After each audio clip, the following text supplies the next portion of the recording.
Buenos días, estimados estudiantes. Mi nombre es Roberto Carlos Angines Flores. Soy docente del paralelo D en la asignatura de Fisiología Humana del segundo año de la carrera de Odontología. Bueno, el tema que vamos a dar hoy es el tema justamente relacionado al páncreas. Vamos a hablar de la parte endocrina y justamente de sus dos hormonas más importantes, sobre todo de la insulina, ¿no? Que es una hormona tan importante. Bueno, iniciemos entonces.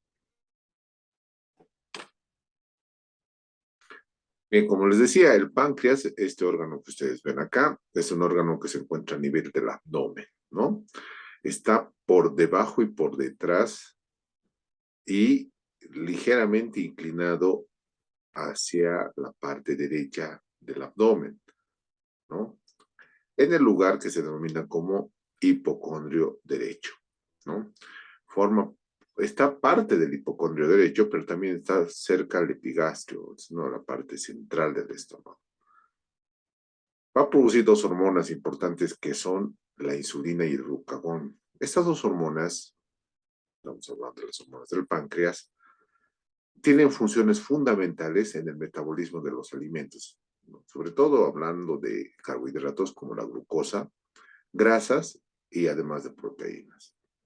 Al margen de insulina y glucagón va a secretar otro tipo de enzimas, como sea la milina, que son hormonas, perdón, la somatostatina y el polipéptido pancreático, ¿no? En diferentes tipos de células. La milina va a estar en la misma célula beta, la somatostatina y el polipéptido pancreático, en las células delta y en las células PP, así de la misma forma, ¿no?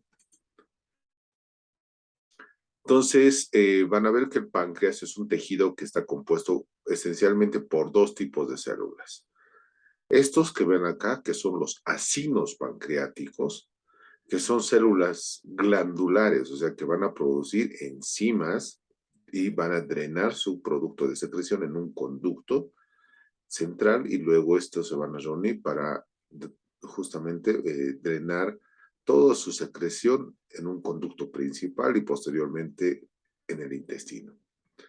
Y lo que vamos a hablar, ¿no? De estos famosos islotes de Langerhans, que son los que producen las hormonas. Ahí vamos a encontrar diferentes tipos de células, fundamentalmente las células alfa, ¿no? Las células beta y las células delta. Obviamente vamos a encontrar las células PP. Las alfa producen glucagón, las beta producen amilina e insulina y las delta producen somatostatina, ¿no? Y las células PP, polipéptido pancreático. Entonces, si se dan cuenta, la mayor parte del tejido del páncreas es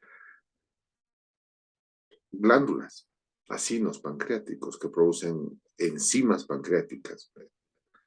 Y solamente un 30 o 20%, de un 20 a 30% producen hormonas en los denominados islotes de Langerhans que les hablaba, ¿no? Estos islotes tienen de 1 a 2 millones de células aproximadamente, cada célula, cada islote, ¿no? Pero tomen en cuenta que son pocos comparados con los acinos. Las células beta son las más importantes porque estas células producen insulina y amilina, ¿no? El 25% de las células son alfa, o sea, la cuarta parte de estas células, estos islotes son alfa y producen glucagón. Y las células delta, que ocupan el tercer puesto, 10% producen somatostatina, ¿no? Y como les decía, hay otros tipos celulares que son las células PP, que producen polipéptido pancreático. ¿Qué efectos tiene la insulina? La insulina no se la conocía hasta que ha llegado el siglo XX. No, antes no se la conocía la insulina y por ende no había, digamos, el conocimiento muy bien de enfermedades como sea la diabetes, que están relacionadas mucho con la insulina. Pero estos señores Banting y Best aíslan por primera vez la insulina y desde la primera vez que la aíslan se empieza a conocer más acerca de esta hormona y con el tiempo se ha llegado a elaborar se ha llegado a elaborar hormona sintética inclusive de insulina. Entonces el pronóstico de diabetes ha dejado de ser muy grave a un problema tratable, ¿no? Ustedes saben que la diabetes en el siglo XVIII, por ejemplo, era una enfermedad que te condenaba a muerte rápidamente. Pero gracias a este descubrimiento, y justamente ellos han sido los que descubrieron y han recibido el Premio Nobel de Medicina por este descubrimiento tan importante, ¿no? Ahora, cuando hablamos de insulina, siempre vamos a hablar que está relacionado con la alimentación, especialmente con el azúcar, ¿no? Con los hidratos de carbono.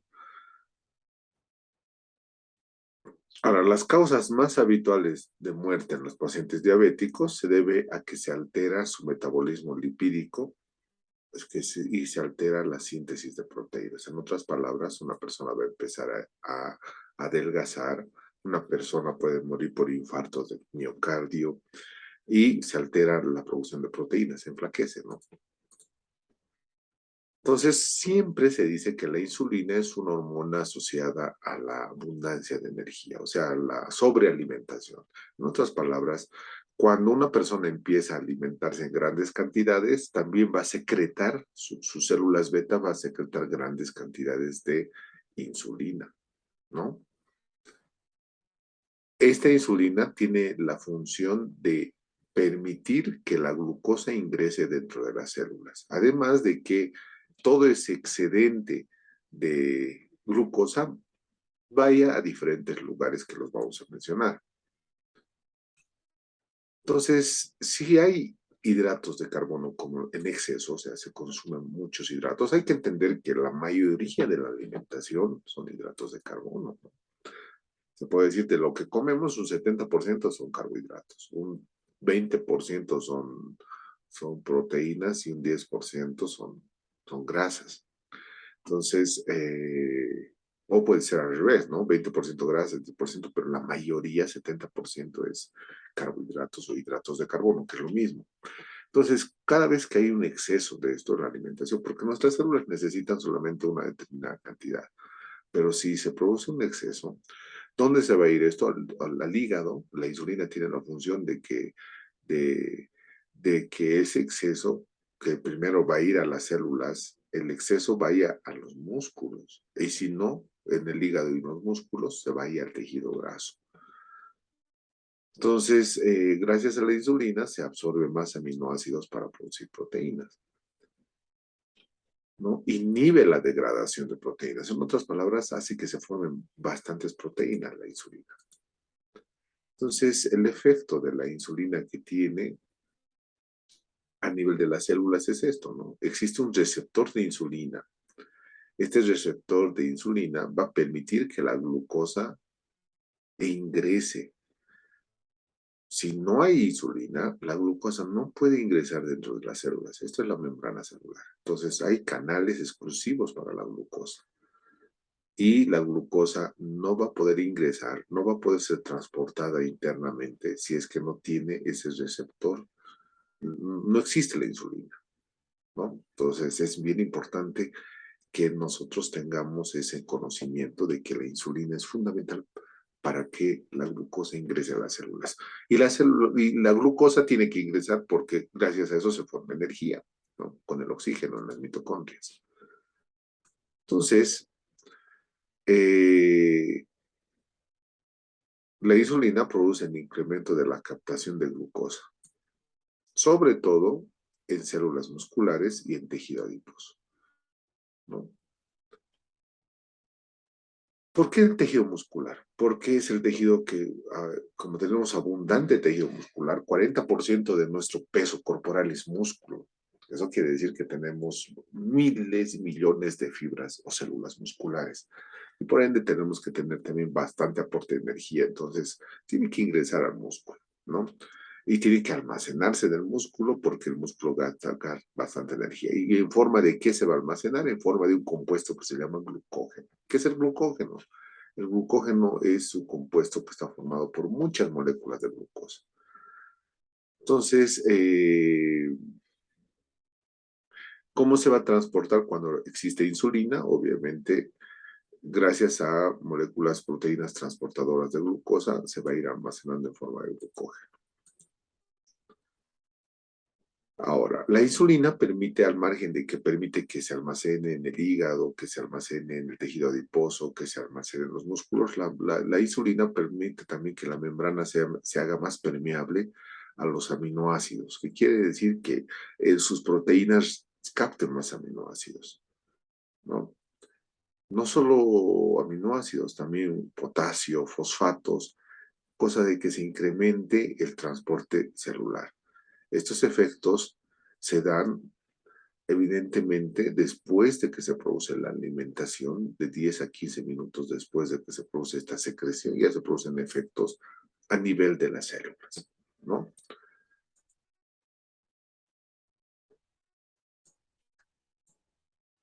La insulina tiene el efecto de que se mantengan esos efectos debido a que se produce una transducción de ARN mensajero relativamente lenta, que quiere decir que va a seguir produciendo proteínas en base a estos aminoácidos que van a ingresar. Eso se llama transcripción y traducción. O sea que la insulina favorece la transcripción, que es la transcripción de la información del ADN mediante el ARN mensajero, y lo que es la traducción, que es la formación de proteínas. ¿Cuál es el efecto de la insulina sobre el metabolismo de los carbohidratos? Después de que uno come carbohidratos, se reconoce a nivel del estómago la presencia de carbohidratos por nuestro sistema nervioso, entonces se secreta insulina, ¿no? Entonces, la función de esta insulina simplemente es aprovechar, captar esta glucosa, estos carbohidratos, porque al final de cuentas todo, gracias a la digestión, cualquier azúcar, ya sea un disacárido como la lactosa que está en las leches o como la fructosa que está en las frutas o como el almidón y que está en las verduras, en la papa, en el arroz, eh, son carbohidratos, al último, básicamente están formados por moléculas de glucosa, ¿no? Entonces, esto tiene que ser captado y aprovechado por los tejidos del organismo para producción de energía o si no para ser almacenados en los lugares que ya les he mencionado. Entonces, la insulina favorece la captación y el metabolismo muscular de la glucosa. Les había dicho que nosotros tenemos abundante músculo. Ahora, ¿qué depende de la energía empleada? No depende específicamente de la glucosa, sino también de los ácidos grasos. En otras palabras, si es que no se utiliza energía proveniente de azúcar, se va a utilizar energía proveniente de las grasas. Pero tomemos en cuenta que lo normal es que se produzca en un cuerpo normal, sano, siempre se produzca la captación de energía de parte del azúcar. Las células siempre van a tratar de emplear azúcar para producir energía, ¿no? Ahora, una célula muscular es impermeable a la glucosa. ¿Qué quiere decir? Que si es que no tiene insulina, no va a ingresar la glucosa. Eso ya les he dicho hace unas 3 diapositivas atrás. Entonces, si no hay mucha alimentación, tampoco la insulina se secreta en gran cantidad.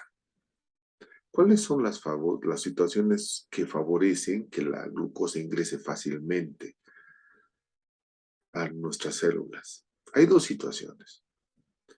Primero, en el ejercicio intenso. Cuando una célula muscular se está contrayendo, en el momento de la contracción, ese es uno de los pocos momentos en que una célula puede recibir glucosa sin insulina. Por eso es importante saber este concepto, porque las personas que tienen diabetes, por ejemplo, que es una afección donde no hay insulina o hay poca insulina, estas personas, su médico les va a recomendar que hagan mucho ejercicio, que caminen. Porque en el momento que hay contracción, esta glucosa ingresa dentro de las células sin necesidad de insulina, ¿no? Solamente célula muscular en contracción. Pero si mi músculo está en reposo, es impermeable a la glucosa. No va a ingresar si no hay insulina, si está en reposo. Por eso es importante que un diabético haga ejercicio. Ahora, otra situación en que se va a consumir la glucosa es obviamente después de las comidas, en horas siguientes a las comidas. Hay que tomar en cuenta que va a haber una ralentificación del proceso digestivo si no hay mucha insulina. Entonces, esa glucosa que ingresa en el músculo, ya sea de manera normal con insulina o en contracción muscular sin insulina, se va a transportar en abundancia dentro y se va a almacenar en forma de glucógeno, ¿no?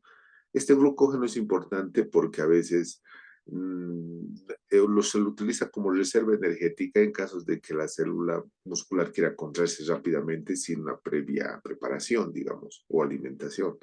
A veces no comemos, pero tenemos que hacer un ejercicio o tenemos que rápidamente producir energía y no le da tiempo, ¿no? Porque obviamente en las mañanas, por decirles, se necesita abundante energía, pero a veces no desayunamos. En esos periodos de ayuno, ¿de dónde va a salir energía? Del glucógeno, que se almacena ya sea en el hígado o se almacena en los músculos. Bien, hay un efecto facilitador cuantitativo de insulina en el transporte de glucosa por la membrana celular. O sea, en otras palabras, siempre la insulina va a acelerar el transporte de glucosa en una célula muscular en reposo. Ya les he dicho que en una célula muscular en acción, en actividad, en contracción, no es necesaria la insulina. Bien, la insulina facilita la captación y almacenamiento y utilización de glucosa por el hígado. No, ya les he dicho, donde primero se va después de que entran las células y el exceso, ¿dónde se va a ir? Al hígado. Por eso el hígado tiene un sabor azucarado, si se dan cuenta. Es una carne, se come hígado, pero tiene un sabor dulzón, porque está lleno de glucosa, de glucógeno. En realidad está lleno de glucosa, ¿no? Que es lo mismo decir glucógeno, porque el glucógeno está formado por glucosa en grandes cantidades, ¿no? Ahora, el hígado no va a ser un barril sin fondo que va a recibir y recibir y recibir glucógeno o glucosa, va a formar glucógeno. En un momento ya dice, solamente llega hasta un porcentaje de su peso, generalmente es el 7% de su peso, de su masa recibe azúcar y ya no recibe. Entonces se va a ir a almacenar a los músculos. Y si ya los músculos ya no quieren captar, se va a ir a almacenar en la grasa, ¿no? Entonces, cuando ya no hay alimento, por ejemplo, cuando una persona está en ayunas, lo que va a hacer es que el azúcar va a disminuir en nuestra sangre porque no estamos comiendo. Entonces, la insulina va a disminuir y va a hacer que este glucógeno hepático, por ende, esta disminución de insulina va a hacer que el glucógeno hepático se libere del hígado y se transforme nuevamente en glucosa. Eso se llama glucogenólisis. Entonces la glicemia, el azúcar va a subir de nuevo porque nuestro hígado va a soltar azúcar porque no estamos comiendo. Entonces nuestro hígado nos ayuda liberando azúcar antes que los músculos inclusive. ¿Cómo se produce ese mecanismo? En primer lugar, cuando hay insulina, siempre hay la insulina inactiva una enzima que degrada el glucógeno. ¿Cuál es esa enzima? La fosforilasa hepática. Aumenta la captación de glucosa, la insulina aumenta la captación de glucosa mediante una enzima que se llama glucosinasa. Entonces, bien importante, inactiva la fosforilasa hepática, más bien activa la glucosinasa que forma glucógeno. Y gracias a otra enzima empieza a terminar de formar glucógeno, que es la glucógeno sintetasa, ¿no? O sea, gracias a esta enzima se termina de formar el glucógeno, que es la unión de varias glucosas, ¿no? Como les decía, el glucógeno incrementa de un 5 a 6% hasta un 7 máximo la masa hepática y hasta ahí se almacena, como 100 gramos de azúcar en el hígado, más o menos. Ahora, el hígado siempre va a liberar azúcar entre las comidas, o sea, cuando no se produce alimentación, porque obviamente nuestro cuerpo necesita energía y no vamos a estar comiendo constantemente, ¿no? En este caso, el páncreas reduce la secreción de insulina y estamos hablando entre las comidas y se anulan los efectos del depósito de glucógeno y por ende más bien se produce la liberación de azúcar gracias a otra enzima, perdón, a otra hormona que se llama glucagón. En este caso, el glucagón lo que va a hacer es activar la fosforilasa y degradar este glucógeno a glucosa 6-fosfato, ¿no?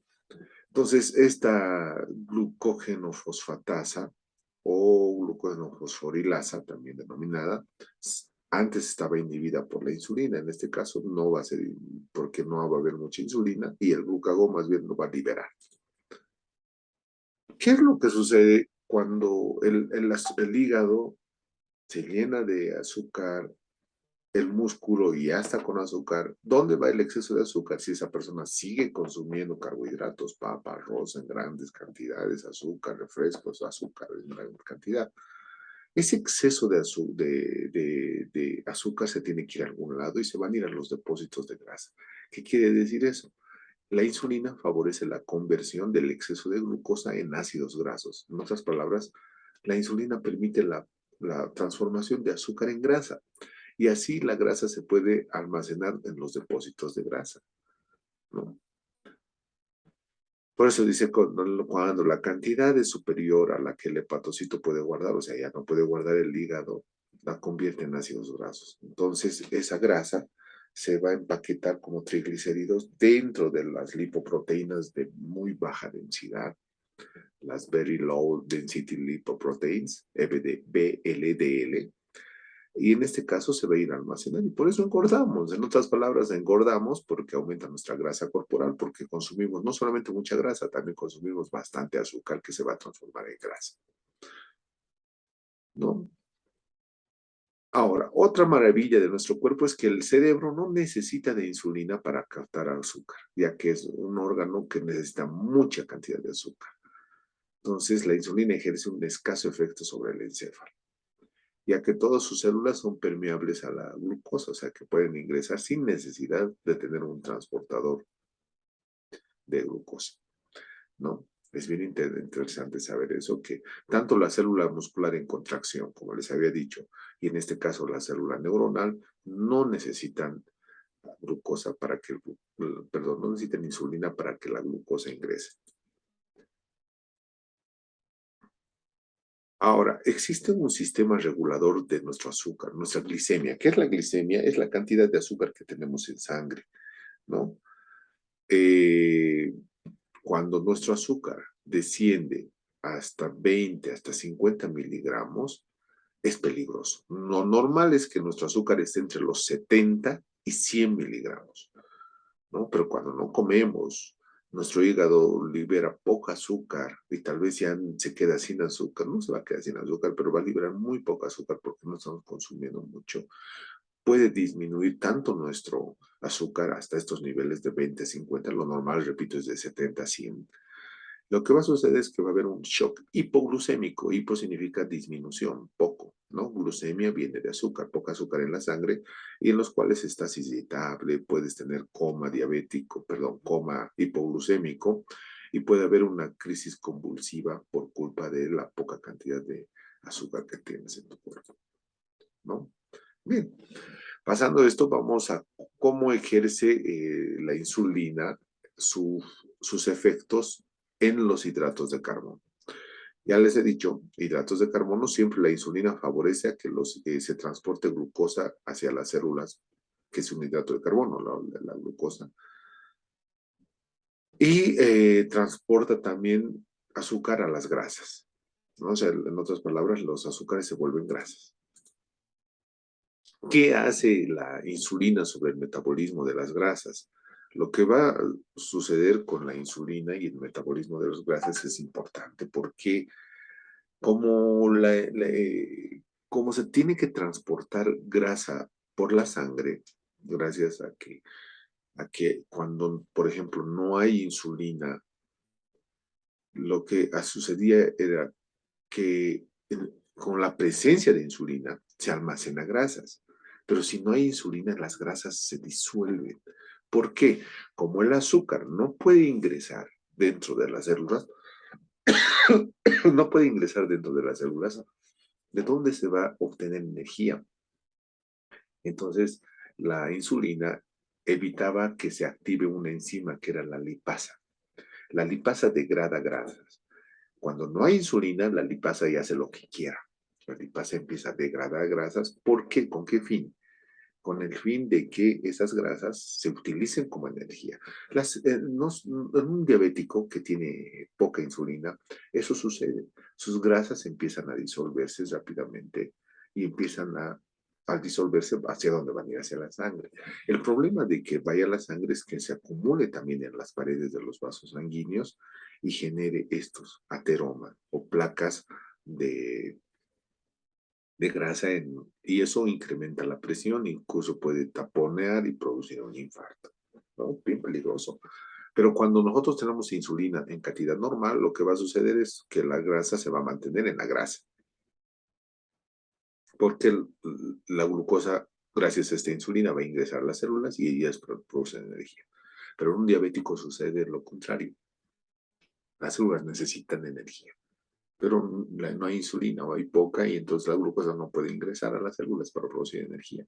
Entonces se inactiva la lipasa, el inhibidor de la lipasa y la lipasa más bien se activa gracias a que hay poca insulina y empieza a haber mucha grasa en la sangre. La insulina favorece la síntesis y el depósito de lípidos, lo que les decía, ¿no? La insulina permite acumular grasa. Cuando hay poca insulina, más bien la grasa se disuelve, o cuando no hay insulina. Ahora, esto va a suceder en los depósitos.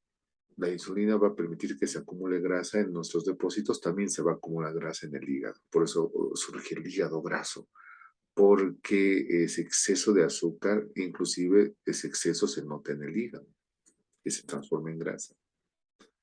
Ahora, los factores que incrementan la síntesis de ácidos grasos en el hígado son, primero, la insulina acelera el transporte de glucosa a los hepatocitos. Sabemos porque eso es la función, que ingrese azúcar, en este caso al hígado. Ahora, hay una serie de compuestos químicos asociados al azúcar, como el ácido cítrico, los iones citrato, que van a hacer que se sinteticen ácidos grasos en el hígado y por ende formar grasa en el hígado, ¿no? Estas son fórmulas químicas de cómo la glucosa se transforma en glucosa 6-fosfato y empieza a hacer su transformación en lo que es grasa. Lo que ustedes tienen que entender es que un azúcar sí se puede transformar en grasa, ya sea en nuestros depósitos de grasa como abdomen o en cualquier lugar donde haya grasa o en el hígado, ¿no? Muy bien. También se puede almacenar grasa en las células adiposas gracias a la insulina, porque inhibe la acción de la lipasa, les había dicho. Pero si no hay insulina, vuelvo a repetir, la lipasa actúa, no es inhibida y por ende se degradan las grasas y van hacia la sangre. Lo que les decía, la deficiencia de insulina aumenta el uso de la grasa con fines energéticos. Les vuelvo a repetir que eso sucede en los diabéticos, porque hay poca insulina o hay una deficiencia de insulina, ¿no? El déficit de insulina provoca esa degradación, se llama lipólisis, ¿no? Se libera hacia la grasa y obviamente se va a utilizar esa grasa para formar energía. En otras palabras, va a subir la concentración plasmática de grasa, de triglicéridos y de colesterol en nuestros exámenes de sangre, suben porque está produciendo esa liberación de grasa. El déficit de insulina aumenta las concentraciones plasmáticas de colesterol y de fosfolípidos. Les dije eso ahorita, ¿no? O sea, toda la grasa y todo se está yendo hacia la sangre y obviamente tus exámenes de sangre van a salir con triglicéridos aumentados, con colesterol aumentado. Te está diciendo que ya se está produciendo una diabetes. Se está empezando a producir una diabetes, una disminución de insulina en tu cuerpo. Ahora, miren, se va a llenar la sangre de grasa porque se van a degradar y de paso tú vas a consumir más grasa que se va a ir a la sangre. Eso va a producir una cetosis, una acidosis, producto de una exagerada cantidad de grasa en tu sangre. Entonces, eso es peligroso. Por eso los diabéticos no tienen que consumir mucha grasa, porque van a producir este efecto de cetosis, o sea, de acidosis, de generación de ácido acetoacético en el hígado, y por ende eso se libera a la sangre, esas cetonas, y produce gran cantidad de acidez en su cuerpo y puede llegar a un coma diabético, ¿no? Entonces, la ausencia de insulina produce un exceso de ácidos grasos. Es activación de ácidos grasos en el hígado, empieza a que se formen grandes cantidades de ácido acetoacético. Y eso hace que se produzca una acidosis, o sea, una cetosis en nuestra sangre, que puede producir un coma diabético, coma acidógeno. La falta de insulina reduce la utilización de ácido acético, o sea que en otras palabras, este ácido acetoacético normalmente debería ser utilizado o metabolizado por las células, por muchos tejidos, pero como no hay insulina, este ácido acético se va a acumular en la sangre y va a formar cuerpos cetónicos debido a un metabolismo, y este exceso va a producir lo que se denomina como cetosis y coma.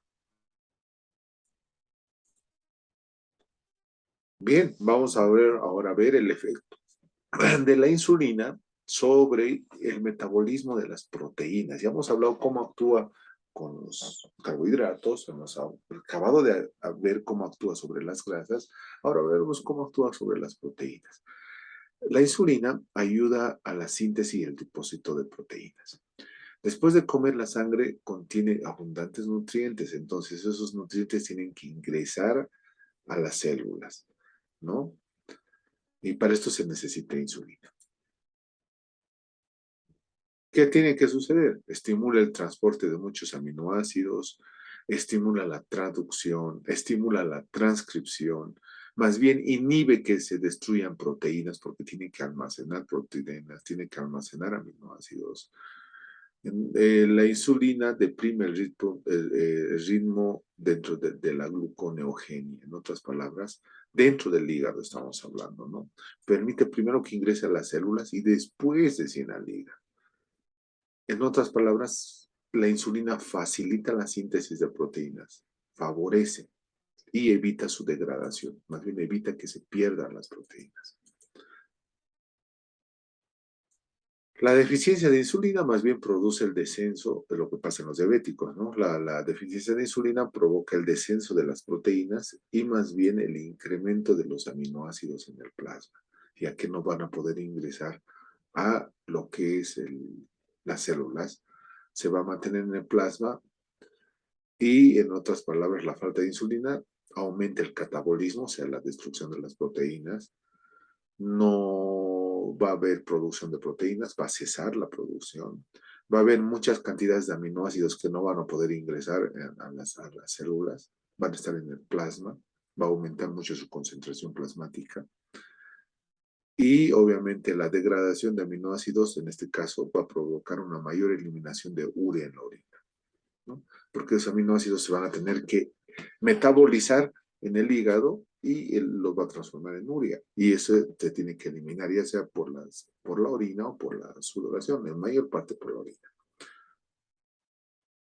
Ahora, esta pérdida de proteínas produce, en casos de diabetes, que se produce esto, debilidad, ¿no? Como enflaquecimiento rápido. La insulina y la hormona de crecimiento actúan de manera sinérgica para promover el crecimiento. O sea, en otras palabras, una persona crece y porque crece se alimenta. Y si hay alimentación, ¿cuál es la hormona de la alimentación? La insulina. Entonces es importante conocer esto, ¿no? Que la insulina ayuda o promueve el crecimiento y trabaja sinérgicamente, que les había dicho en clases, ¿no? Que sinergia, cuando dos hormonas trabajan para un mismo fin y con una función mucho más fuerte.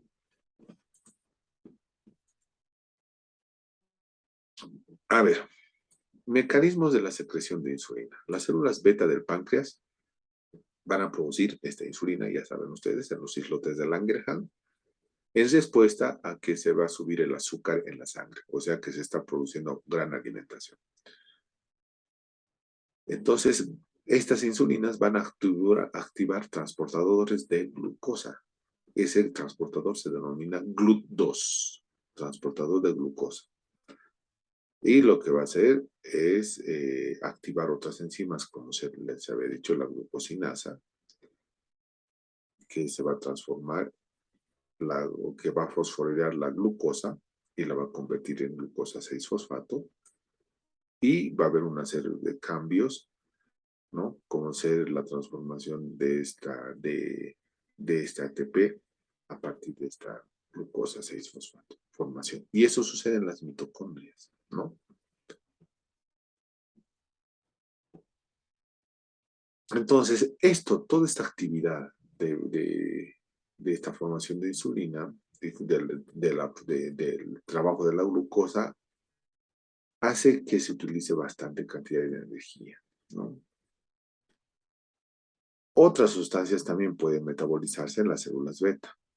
Incrementan la concentración de ATP en el caso de la insulina y estimulan la secreción propia. Bien, el glucagón, ¿qué sustancias, por ejemplo, elevan esta cantidad? El glucagón inhibe lo que es la gluconeogenia, ¿no? Otras enzimas que están relacionadas con la insulina es la acetilcolina.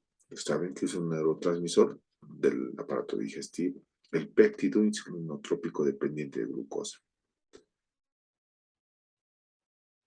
Pueden inhibir la exocitosis de insulina, o sea, estas sustancias son contrarias a la insulina. Entonces, lo que podemos ver en este cuadro son factores que aumentan o disminuyen la secreción de insulina. Acá, todo esto aumenta que se secrete insulina. Por ejemplo, si sube nuestro azúcar, si suben nuestras grasas en sangre, se aumenta la insulina. Si existe mucho aminoácido en la sangre, ¿por qué? Si hay mucho aumento de azúcar, la insulina va a hacer que ese azúcar ingrese. Si hay aumento de grasa en la sangre, va a hacer que esa grasa más bien se deposite en los depósitos de grasa, aún engorde la persona. Por eso la insulina es la hormona de la alimentación.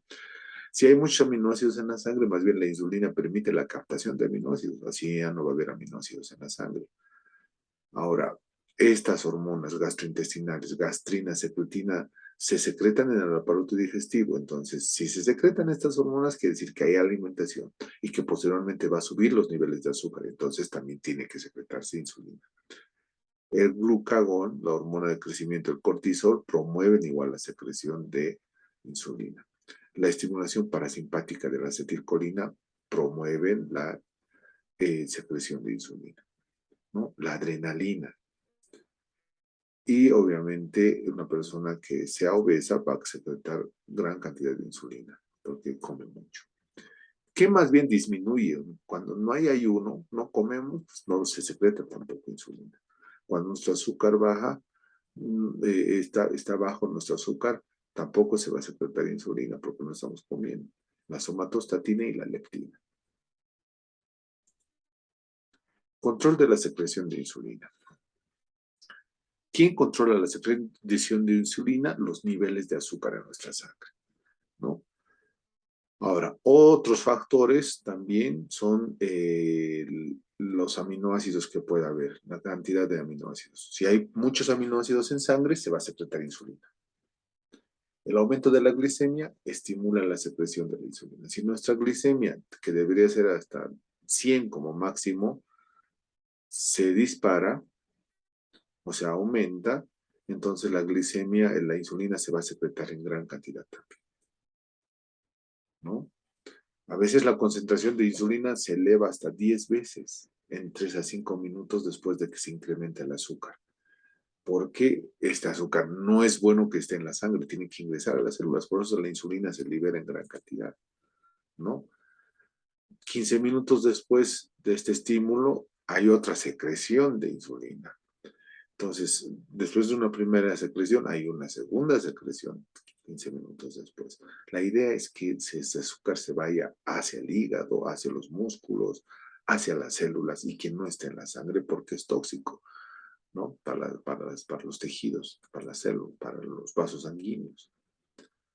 Hay una retroalimentación entre la concentración sanguínea de la glucosa y la tasa de secreción de insulina. En otras palabras, sube la secreción de glucosa, la glicemia, y también va a subir la cantidad de insulina que se va a secretar. Siempre están coladitas. Mayor cantidad de glicemia aumenta, mayor cantidad de insulina que se secreta. El incremento de la secreción de insulina es rápido, les había dicho, y también hace que se secrete rápidamente una cantidad de secreción de insulina en respuesta al aumento de la glicemia. Todo aumento de glicemia eleva siempre la secreción de insulina. Y obviamente eso ayuda a que la glucosa ingrese al hígado, a los hepatocitos, a los miocitos, a los músculos, y de esta manera se reduce la glicemia. Otros factores que estimulan la secreción de insulina son los aminoácidos. Los más potentes es la arginina y la lisina. Estos dos aminoácidos hacen que se secrete mucha insulina en gran cantidad.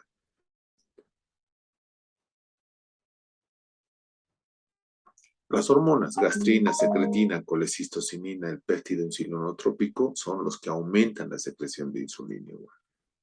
Porque obviamente se está produciendo la alimentación. Y saben que la alimentación se produce una secreción de insulina. Que potencia la hormona de crecimiento, que es sinérgica, el cortisol en casos de estrés, uno tiene que alimentarse.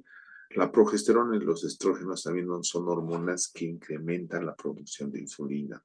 Y la acetilcolina proveniente del parasimpático y también el glucagón potencian la acción de ¿no?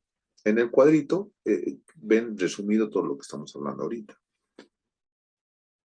Entonces, ¿cuál es la relación de los hidratos de carbono y lo que es el metabolismo de los lípidos y lo que es la función propia de la insulina? Si la glucemia baja, en este caso se va a usar lípidos, ¿no? Si nuestra insulina baja. Si la glucemia es alta,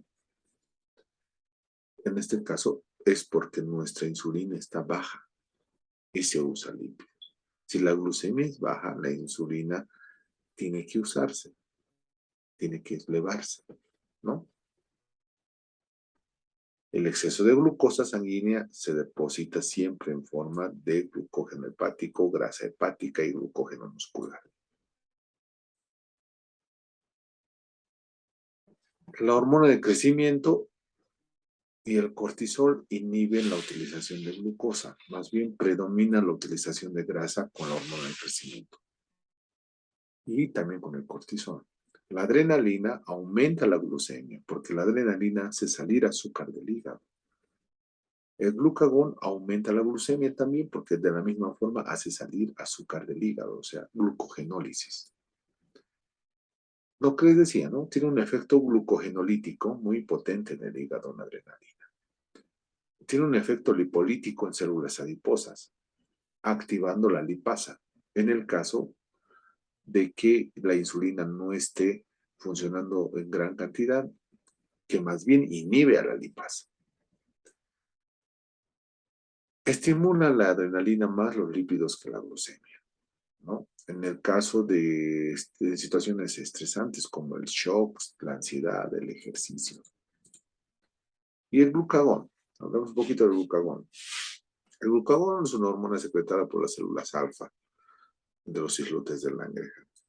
Eleva la concentración de glucosa en la sangre, o sea, sube la glicemia. Está formado por aminoácidos, 29 aminoácidos, a diferencia de la insulina que está formada por 51 aminoácidos. El glucagón es una hormona hiperglucemiante, en otras palabras, ¿no? ¿Qué efectos tiene sobre la glucosa? Degrada el glucógeno hepático, hace que se libere azúcar del hígado. Eso se llama glucogenólisis. Y puede también puede producir el aumento de la gluconeogenia hepática. ¿Qué hace para que se produzca esta glucogenólisis? Va a activar la adenilatociclasa, que es una enzima que va a estimular a que se empiece a degradar lo que es el glucógeno mediante la fosforilacinasa, ¿no? Va a hacer que ese glucógeno se destruya en muchas moléculas. Escinda se llama, ¿no? Escinda, o sea, se divide en muchas moléculas de glucógeno 6-fosfato. Lo que sucede a nivel del hígado,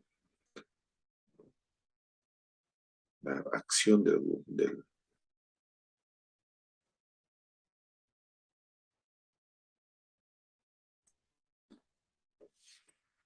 Bien, entonces, se dice que hay un efecto amplificativo del glucagón, es un efecto muy poderoso, que quiere decir que empieza la producción o la glucogenólisis y se va a producir en forma replicativa en todas las células, ¿no?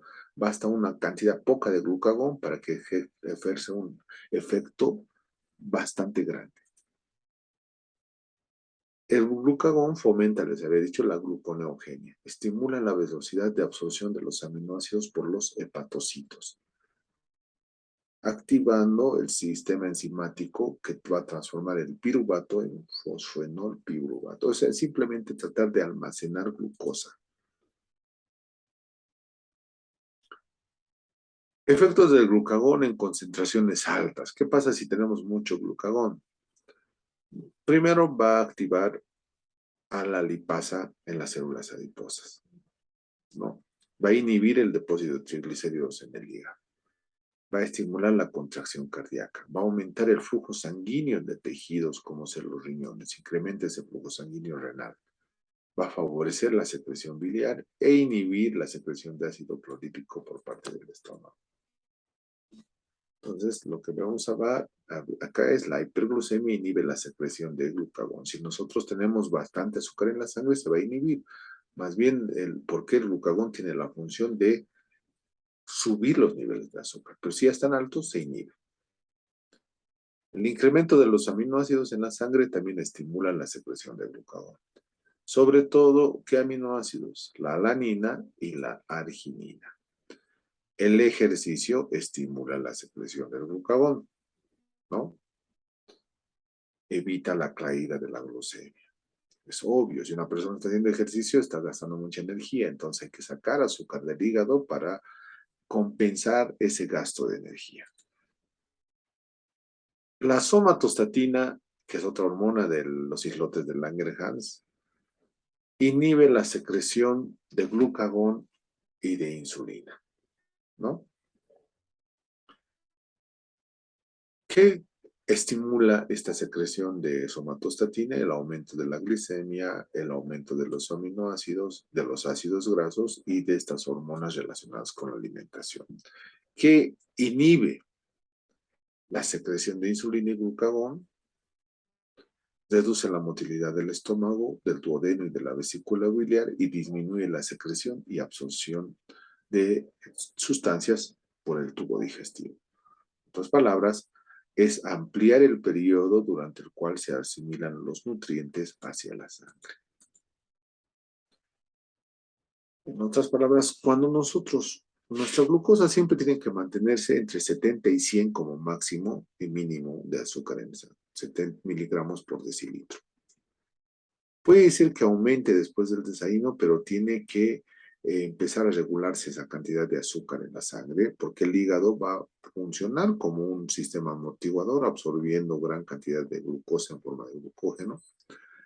Y además va a empezar a tratar de bajar, la insulina va a tratar de bajar el azúcar en sangre, ¿no?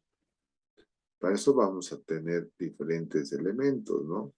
Después de unas horas o días después, la hormona de crecimiento y el cortisol van a tratar de actuar juntamente con la insulina para convertir los lípidos a glucosa en el caso de que haya un exceso de azúcar. ¿Cuál es la importancia de la regulación del azúcar de la sangre, la glucemia o glicemia? La glucosa Es el único nutriente utilizado de forma habitual por el encéfalo, por la retina y por el epitelio germinal de las gónadas. Entonces, casi toda la glucosa formada por la gluconeogenia durante el periodo interprandial se destina al encéfalo. En otras palabras, el periodo entre comidas, siempre la mayor parte de la glucosa va a estar relacionado con el encéfalo, lo que esté en la sangre, ¿no? Hay que tratar de que entender eso. Por eso se almacena más en los músculos, para que se utilicen los propios músculos y por eso se utiliza se almacena en el hígado. ¿Cuáles son los motivos para los cuales la glucemia no se eleva en exceso? La glucosa puede ejercer una presión osmótica intensa en el líquido extracelular y lo que puede provocar es deshidratación celular. Eso es por la presencia de gran cantidad de soluto alrededor de las células. Las células se deshidratan, ¿no? Y se puede producir una excreción de glucosa en orina, glucosuria. Pérdida gran cantidad de líquido hace descender los líquidos y los electrolitos. La glucemia alta prolonga los tejidos, daña los vasos sanguíneos.